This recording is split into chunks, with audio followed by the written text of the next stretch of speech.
Design of PV system for mobile telecommunication tower. Abstract. This paper aimed at developing a procedure for the design of PV system for mobile telecommunication tower using the Google SketchUp software.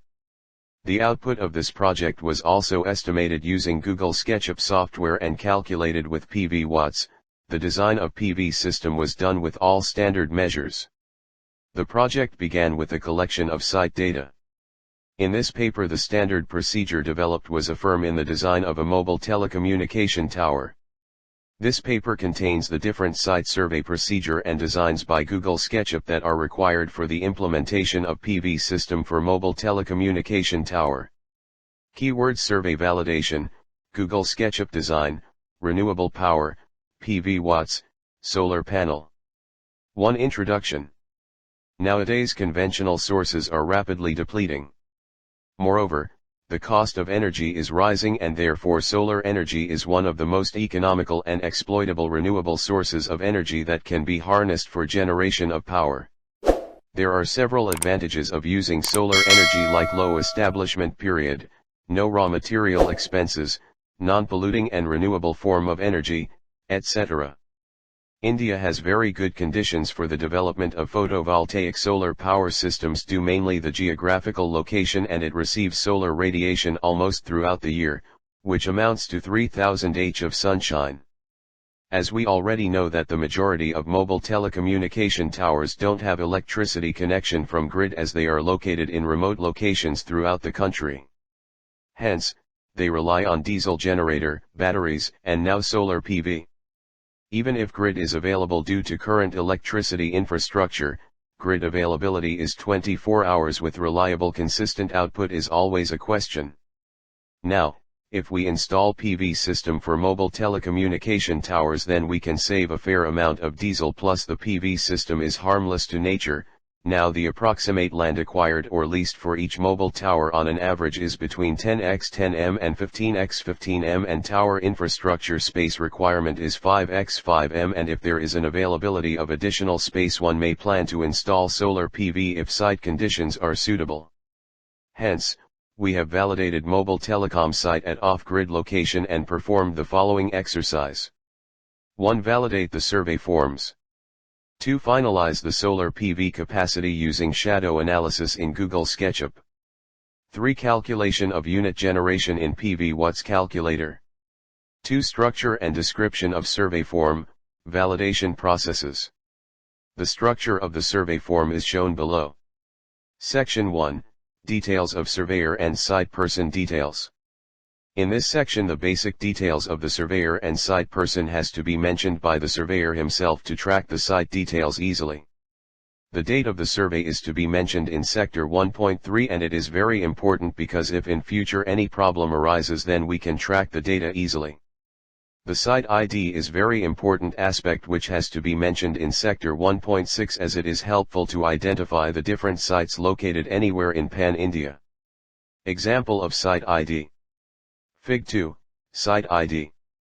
Latitude longitude is another very important aspect which has to be mentioned in Sector 1.7 by the surveyor. According to this lat long, the validation team can get the exact location of the site with the help of Google Earth as shown in Fig 3, and from this also they can get the idea of the location of the tower and the surroundings of the tower, like trees, houses, huts, well, etc. Also they can get the idea of the tilt angle from the lat long, and they can verify the azimuth angle given by the surveyor in Sector 3.4, Fig.4. Section 2, Details of equipments at site. In this section the details of the site equipments like quantity, capacity, make, type are required. All these details must be filled by the surveyor in any circumstances. Section 3, Details of site. In this section all the details of the site have to be mentioned by the surveyor as required in the partial sections of the Section 3, Fig 1. The surveyor must mention all the dimensions in meter, m. Importance of each section. In Section 3.1 the estimated area of PV from east to west and north to south have to be mentioned by the surveyor as per the land acquired by the company. In section 3.2, the excavated land boundary is the area which is covered by the tower has to be mentioned by the surveyor from east to west and north to south. In section 3.3, Fig.4, the total acquired/leased boundary is the area owned by the company and the surveyor has to mention it from east to west and north to south. In section 3.4, Fig.4, the surveyor has to mention the azimuth I.E tilt angle of the site with respect to south. For example, as shown in Fig.5, if the surveyor has mentioned the -30 degrees, the plot is tilted towards east side with respect to south.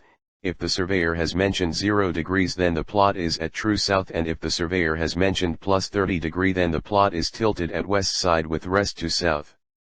In section 3.5, Fig.4, the surveyor has to mention that if there is any shadow casting object present at the site or not. If there is any shadow casting object present at the site, then surveyor has to tick in the checkbox given for yes, and the surveyor has to mention whatever the object present at the site and also fill the dimensions of that object. The section 3.6, Fig.4, is given for the fencing. If the fencing is available at the site, the survey has to mention the type and height of the fencing. In section 3.7, Fig.4, the surveyor has to mention that if there is location available for new cabinet at the site or not, and if the location is available, then the surveyor has to show the location in the 2D drawing. In section 3.8, Fig.4, the surveyor has to mention that if the earth pits are visible or not, and if the earth pits are visible, then the surveyor has to show it in the 2D drawing. In section 3.9, Fig.4, the surveyor has to mention the cable route if seen at the site and also has to mention in the 2D drawing.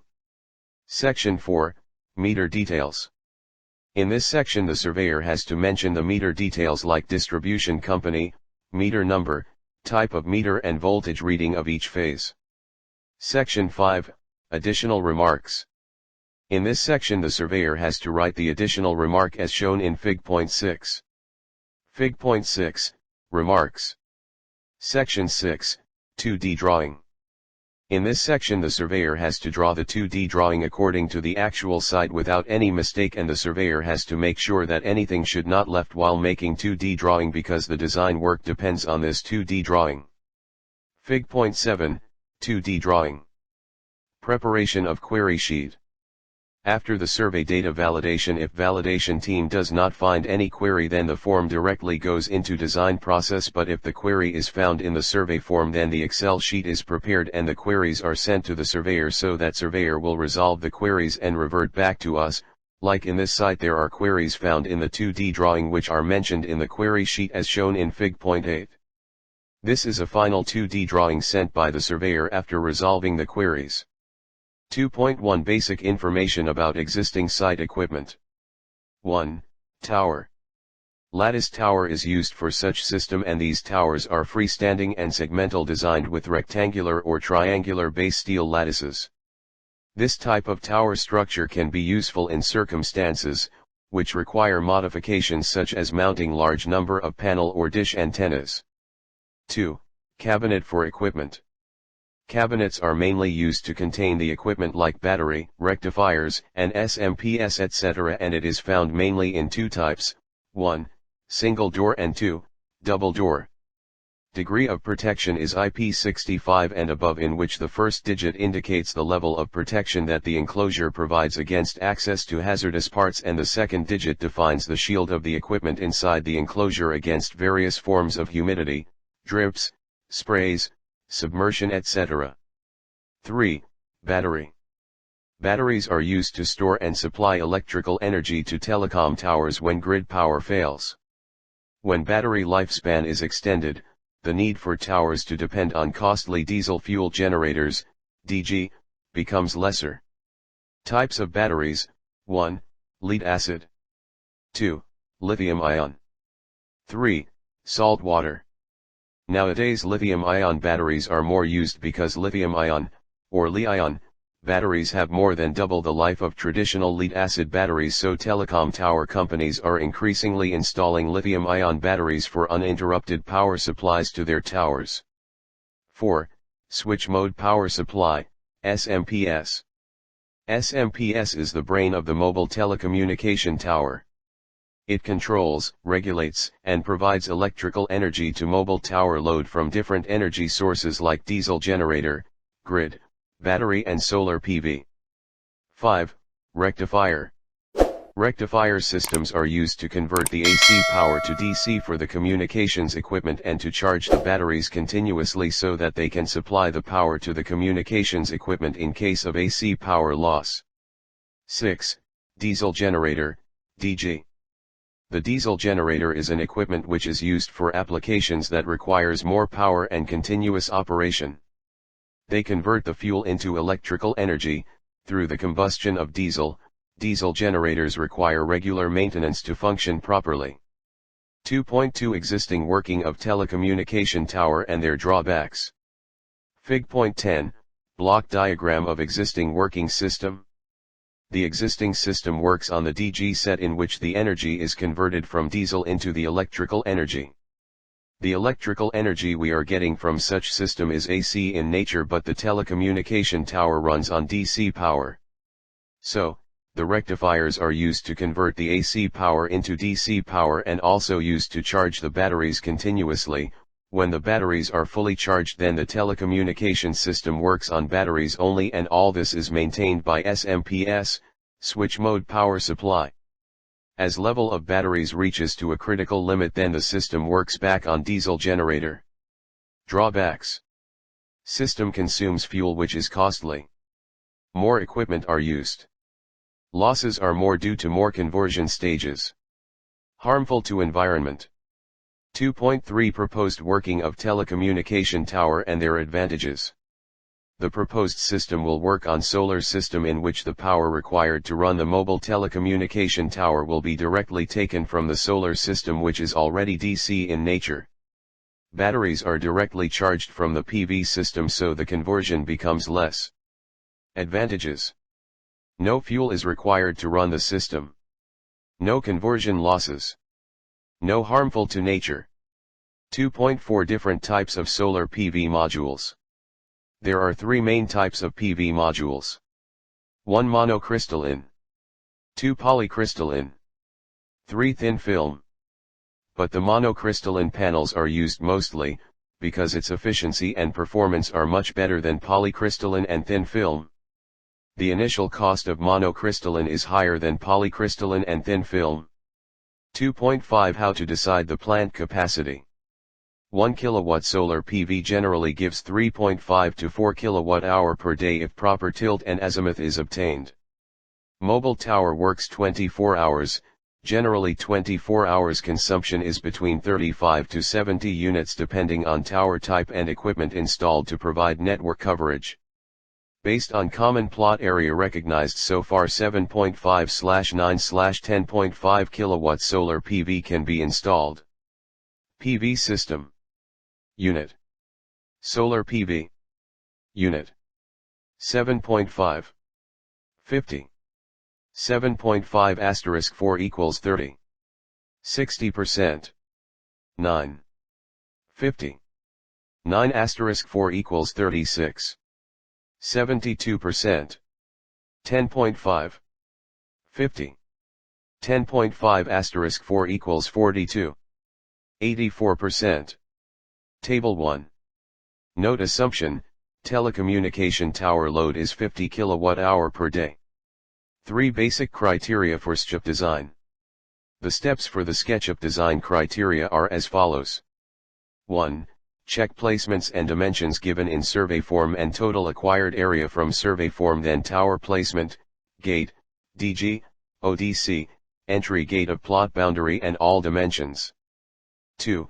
Check all dimensions and tower base to total acquired boundary distance, then total acquired boundary and excavated land dimensions as per survey form and available distance from tower base to south side total acquired boundary. 3.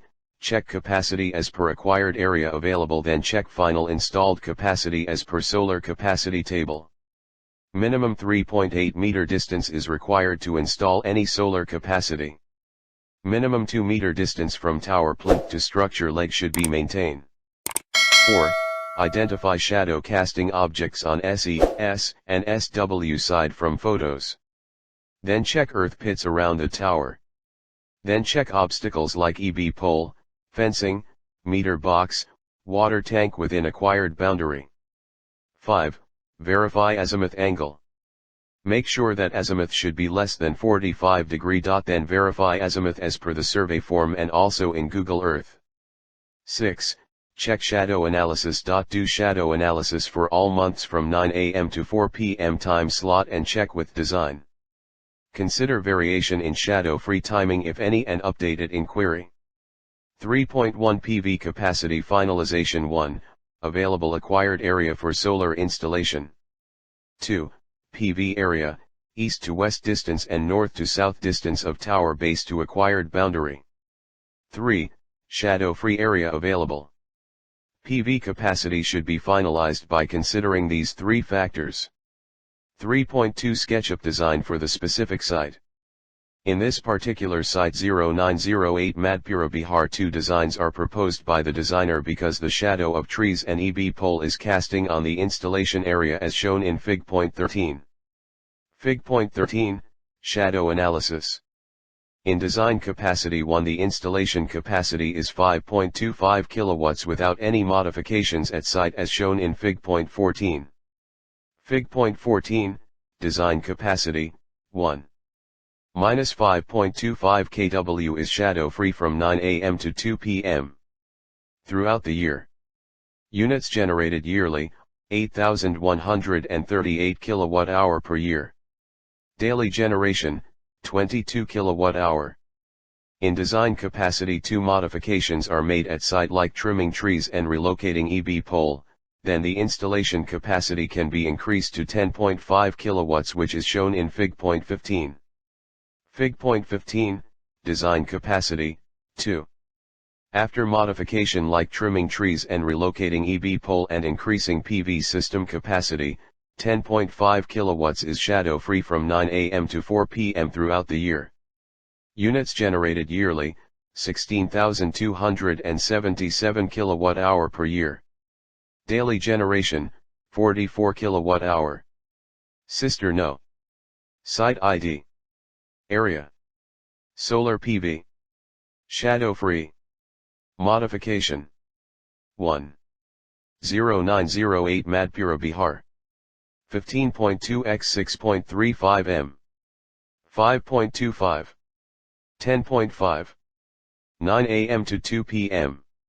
9 a.m. to 4 p.m. Trimming trees and relocating EB pole. Table 3, Summary of shadow analysis using Google SketchUp. 3.3 PV Watts Calculation. PV Watts Calculator is an interactive web application that allows homeowners, installers, and manufacturers to easily develop estimates of the performance of potential PV installations at specific locations. Results are pretty accurate as it's developed and maintained by National Renewable Energy Laboratory, NREL USA. Output is given in kilowatt-hour, electrical units generated for use. Steps to be considered while calculating PV watts. 1. Latitude and longitude should be proper for accurate results. 2. DC capacity should be mentioned in PV watts calculator to get the generating units per annum. 3. Tilt angle is selected according to the location and this tilt angle must be proper to get the maximum generation. 4. Proper azimuth must be specified to get the accurate output. 4. Conclusion. Hence a study was concluded for 5.25 kilowatts and 10.5 kilowatts off-grid solar power plant for mobile telecommunication tower. Concluding the survey validation with all necessary aspects, these designs was made in Google SketchUp and shadow analysis of the sites are also done using the same software. Among these 2 designs, the design with capacity 10.5 kilowatts which is design capacity 2 was approved for installation, as relocation of EB pole is possible along with trimming of trees as approved by distribution company and owner respectively. This capacity will save 89% as shown in Table 5.